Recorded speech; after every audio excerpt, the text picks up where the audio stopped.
বাংলা ভাষা কি আসলেই অনেক কঠিন, নাকি চর্চার অভাবে আমরা ভুলতে বসি আমাদের মায়ের ভাষাটাকে? এই ভাষার মাসে প্যাভিলিয়ন তোমাদের জন্য নিয়ে এসেছে বাংলা ভাষায় এই প্রথম বাংলা শব্দ নিয়ে বোর্ড গেম শব্দজব্দ।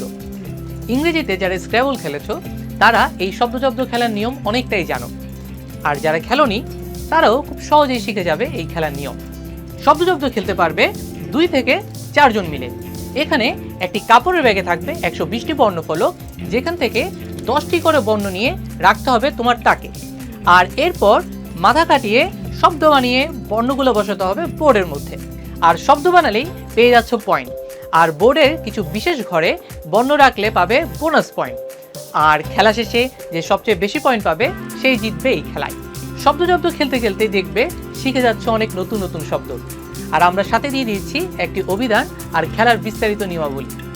আর হ্যাঁ, এই বোর্ড গেম বানানোর সময় আমরা যতখানি সম্ভব পেরেছি ক্ষতিকর প্লাস্টিক জাতীয় ম্যাটেরিয়াল বাদ দেওয়ার চেষ্টা করেছি।